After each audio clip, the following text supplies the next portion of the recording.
Ultimately, there was one Thursday where she looked and there wasn't enough money in the bank account to cover the payroll. Girl turned off the lights, walked out on Thursday, jumped on a plane to another country to avoid having to acknowledge what was happening the next day. Hello, everyone, and welcome to today's episode of Pivot to Profit, where we talk all things money. Today's episode is going to be a little bit different. I've been talking to a lot of entrepreneurs, and with the economy the way it is, things are changing. And unfortunately, a lot of business owners are working really hard and looking around and saying, where's my money? I'm gonna run out of money. And so this is not about shame. It's not about guilt. This podcast is giving you tips on strategies on what to do if you look up one day and you say, where did my money go? We are here to help business owners get out of panic and get into strategy. And what can you actually do? Because as entrepreneurs, we are problem solvers. We are born for this. But sometimes we just get into a hard spot. And a lot of times running out of money doesn't happen overnight. It's kind of small decisions that ultimately make us wake up one day and look at our bank accounts and saying, what am I doing? Because unfortunately, it's little decisions that we make along the way that get us to this spot. So if you wake up one day and you're looking at your business and you're like, look, I don't know where my money is. Something's going on. There's a big hole and I'm about to fall in it. Here's 3 things that you can do to help mitigate and maneuver through this time of stress. So the first strategy is stop guessing and build a 13-week cash flow forecast. This isn't a fix. This is a what is actually happening in your business. And to do this, you need to make sure that you have good record keeping. You can look in the rearview mirror and your banks and credit cards are reconciled, that you have financial statements from your bookkeeper. And if that's not the case for you, my team would love to help you. Just go to pamjordan.com. We'd love to help you get visible, real-time reconciliations of your books because you've got to know where you've been. But here's the thing about the power of a 13-week forecast is it lets you know what money is coming in, what money is coming out, and it says, here's where we have a problem. Because if you wake up and you're like, I'm stressed about money, I don't know what's going on, you need to know, do you have a problem in 2 days, 2 weeks, or 2 months? Because you don't want to wake up and not be able to make payroll. So here's what this looks like. It is each week tracks when you expect money to come in. So this is when your merchant is going to make deposits, when clients are going to pay you, if you have proposals out, when you estimate them to come in. And if you're just selling like a product and it's e-commerce or a store situation, what you're going to want to do is look at historical records. So in June, typically, how much do you sell each week? That's what you can put into your income forecast. And you need to put in there, when is payroll due? When do you need to make payments on your credit cards? When do you have to pay your contractors? When is rent due? All of those things. When is software going to be charged to your account? So you know when money has to leave your business. And what this does is it gives you an undeniable truth about what money is going to come in, what money is going to come out, and when you have a problem. Because unfortunately, I see a lot of business owners not using a forward-looking view with their business and wake up and can't make payroll and have to go out and get what I call a crack loan. It's a short-term loan. It's getting a Stripe loan, a high interest, awful terms. They take your money right away, credit card stacking. And there's times when those strategies are necessary, but unfortunately, a lot of those times or when you're in desperation because you can't go to a traditional lender and get a loan, or you can't go to an investor and get money from them. But a 13-week cash flow forecast will at least let you know what your runway is. So questions to ask are, what bills are going to be due in the next 30 days? What customers still owe me money? What expenses are going to be auto-drafted from my checking account? What weeks look dangerous? Because visibility reduces your panic. So you know, okay, I've got 3 weeks until I'm really, really screwed. That means I have 3 weeks to do something about it. And that gives you a runway. And having that lens is going to make the difference in getting a loan that's 60% interest and a loan that's 15% interest. You need to know what your runway is so that you can make better decisions. This visibility tool will help you sleep at night and let you know what you're dealing with. We use 13-week forecasts as CFOs with our clients all the time. And it's typically one of the first tools that we bring to the table with our clients, because most of the clients that come to us aren't coming because life is wonderful. They're coming because they're stressed about their cash flow. I just recently spoke with an entrepreneur. He's in the online education space. And he was like, I don't know where payroll is going to come from. And we went through and looked, and he doesn't have a front-facing view of his books. So we did the analysis, got him a 13-week forecast, and know exactly what week he's going to have a problem so he can roll up his sleeves and do the work so that he doesn't fall in that hole. The problem is when you're tight on cash and you are making reactive decisions, it limits your options. If you have a 13-week forecast, you can make proactive decisions. It's a change in perspective, and it's change of desperation. If you have a plan, you can work the plan. If you're looking at your bank account and there's no money, all you're going to do is take the first $30,000 that someone will give you, regardless of the terms, which in the long run hurts you more than just making a plan. So step one, if you are stressed about money and you're like, what's going on? A 13-week forecast based on good financial data is step one. Step two is cut non-essential costs fast, ASAP. When cash gets tight, protecting survival matters more than appearances. This is not forever. This is not saying that we have failed as business. This is not saying the ship is sinking. This is, we're doing a realignment in our business. It is time for us to look at our unused subscriptions, duplicate software, expensive agencies, third-party coaches, mentors, masterminds that we're in. This is the time to tighten our ship. It's also the time to look at our marketing spend and our advertising and our sales. Where are we getting the ROI and where are we not? That contractor that you're paying $2,000 a month to do who knows what in your marketing and you haven't seen the return on it, now's the time to part ways or pause services. This is the time to really tighten your belt. Also a good time to look at your people, those contractors, your payroll. Do you have someone on your team who you know is just not performing as well as they should, but they've been here for so long and we just feel bad? Look, at the end of the day, if it's between paying you or paying them, you have to make the decision. And if the decision is you would rather pay them, then you go home and tell your spouse that you aren't going to get paid this week. But if the decision is I need to take care of my family, then it might be time to reduce their hours. It might be time to move them to a contractor, or it might be time to lay them off. Tell them it is time to succeed elsewhere. Because if you have people on your payroll that are draining your cash and you don't have enough money coming in, at the end of the day, you don't want to have to decide who gets paid and who doesn't. Recently talked to a practitioner, and there was a competitor in town that had a very expensive overhead, expensive people on staff.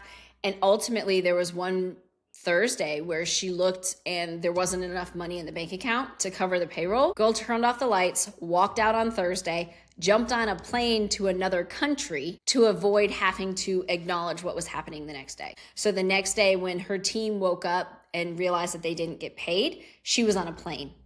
Then her internal team and the HR manager, like, what's going on? Went in the bank accounts, there's nothing there, and the owner's gone. You don't want to get to that point. With a 13-week forecast, you know when your D-Day is coming and you know what the front view looks like so you can take action. And in the meantime, cut that contractor that's not bringing value to you. Reduce that advertising spend because you're not getting the ROI on it. Stop investing in that new build and stay focused on what's working in your business. Look at your team. Who's bringing value and who's not? Let go of the people that aren't. And this is a hard conversation, and I'm not trying to make light of it at all. But at the end of the day, you don't want to make a decision of who gets paid and who doesn't. So it's important to distinguish who are the A players, who are the B players, and it might be time to let the B players go. Pause investments temporarily. If you have obligations for investments, it might be time to pause that. It might be time to go to your vendors and come up with payment terms. Look, I understand I owe you $30,000. That's not what I have right now. Here's what I can do. And I've helped clients in the past make payroll payment programs with vendors. Vendors would rather get $50 instead of nothing. So it's much better to have a cash forecast and say, here's the plan. I know I owe you $30,000. Here's what I can give you $5,000. Here's what I can give you $2,000. Here's what I can give you $10,000. And I understand that's not what you want, but this is how I can make you whole rather than not make them whole at all. And then distinguish between growth expenses and survival expenses. If you are truly cash strapped and your business is not where you want it to be, this is not the time to go invest in that new whatever. This is the time to batten down the hatches, do what you do well, tighten, get lean, get mean, and make your business survive this season, this drought, so that on the other side, you have the cash and the resources to then start up all of those things. I've seen entrepreneurs get the squirrel effect, where they have the main operating company, and then they have this company, and this company, and this company, and this investment. And the problem is their main company starts not being a focus, and it starts running out of cash, and decisions are made because it's funding all these other things. And then one day, payroll can't be made. So if that's where you are, really look at those other businesses and ideas that you have going on and put blood back into your operating business. And that's cash flow. Put blood and oxygen back in there. So just cut costs that are not necessary and that are making you distracted and not bringing value to your business. Because desperate businesses try to spend their way out of problems. Healthy businesses will protect their cash first. And the third thing that you can do in times of where is my money crunch, is more sales at a loss will just make you broke faster. So this is where you can do the unit economics or check the profitability of each one of your products or services. This is the time to look at how much money is coming in from each of my products or service, how much does it cost me to fulfill on it, and is there anything left? And if there's nothing left, we need to stop selling that thing or we need to increase prices. And if you say there's no way I can increase prices, okay, well then don't sell any more of it. Because again, selling more of something at a loss makes you broke faster. I recently had a conversation with an entrepreneur. He's also in the marketing space, and he was doing branding packages, websites, those kind of things. And he's like, well, I just need to sell more. If I sell more websites, I'll be fine. And so I did the unit economics exercise with him. And I was like, you are selling a product at $5,000 that cost you $6,000. So every time you sell one of these packages, you are losing $1,000. You are not break even. You are losing $1,000 because of how much he was paying his contractors.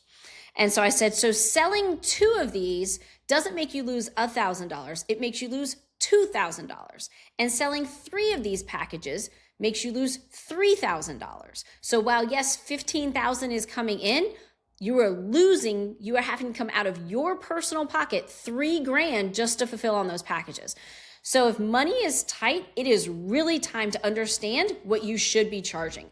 A lot of times, we are not charging enough for our products and services. And when cash is tight, that is a huge flag, beaming light that you are not charging enough because money is coming in, but you are spending more than you are collecting.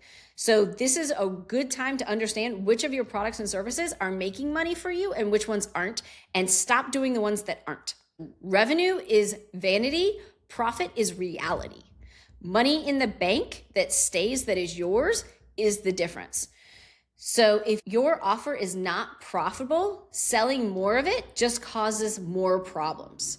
So some questions to ask yourself if you think this might be where you are is, what offers have the highest margins? Where am I making the most money? What clients drain the most amount of resources? This might be a time where the unit economics says that you've got 2 clients that are draining so much of your team's time that they don't have time to work on the clients that you're profitable on. And so it might be time to part ways with those clients that are draining your resources. And what services are creating the most stress for you? Which services are making the least amount of stress for your team? So this is where we need to increase our prices. We need to check on scope creep. Is our team spending too much time and focusing on one client when they should be focusing on these 2 over here? And also, is there something that we just need to stop selling for a while? And it might be something that our team loves, but we're not making money on it. And we know we can't increase the price enough to make it profitable. So let's double down on what's actually working and put our blinders on and sell more of the thing that makes us money and our team can do efficiently and effectively, that can help us survive that fourth week where we can't make payroll. Because this is 3 steps to get you through this emergency so that you can avoid those awful loans. So step 1, if you're tight on cash, do a 13-week forecast with good financials to know where the problem is and when it's coming. Because when you react, you're going to get worse terms. You're going to get worse loans. You're going to get bad money. If you can see what's coming, you have time to course correct and you have time to negotiate better terms with money. Step 2 is really tighten your belt. This is not the time to sponsor an event. This is not the time to join a new group. This is not the time to start to build a new software. This is the time to tighten your belt, make sure your team is all in line, make sure your contractors are fulfilling, make sure you've worked out deals with vendors so that you can survive the next 13 weeks of what's coming. And then third, really understand what's making you money and what's not making money, and cut out what's not. I understand you might like that thing, so either double the price or don't sell it for a couple months because your forecast says you're about to run out of money. So we don't need to sell things that don't make us money. Really tighten your belt, because money coming in does not mean that we're profitable. We need to make sure that the money coming in stays and is less than the money that we have going out. Cash flow problems do not mean that you're a bad business owner. Does not mean that you failed. It just is a red flag that there is a problem in your business and you need to do something, because your numbers matter. And if you have cash flow problems, it is a symptom of you not charging enough, of you not having enough volume, of you not selling at a profit, of you having overhead and direct costs that are outrunning what you're charging. This is the time to roll up your sleeves and be the owner of your business, because at the end of the day, it's your money, friends. Like if you have loans and things go south, the bank comes after you and your house, not your employee's house. Vendors are going to come knock on your door and say, hey, where's my money? They're not going to go to your team. So as the CEO of your business, your numbers matter. And if you find yourself in a spot where cash flow is a problem, do not put your head in the sand. Stand up straight and solve the problem with a 13-week forecast. Understand what's making money. Stop doing the things that aren't, or raise prices. Really tighten your belt with your expenses and you can survive these seasons. I have seen clients and helped clients time and time again weather these storms, and you'll be amazed when they take these steps, how quickly that big red blaring number on their 13-week forecast quickly turns back to black and is not a problem because they've done the work. Profitability creates freedom. Visibility creates control. And the sooner you face the numbers, the faster you can get back on track to profitability and weather this storm. Hopefully this has been helpful, and these 3 steps are things that you can take action on. If you need help understanding your numbers, you don't know how to make a 13-week forecast, just go to pamjordan.com, schedule a call with my team. We would love to support you and love to help you. Remember, it's not what you make, it's what you keep.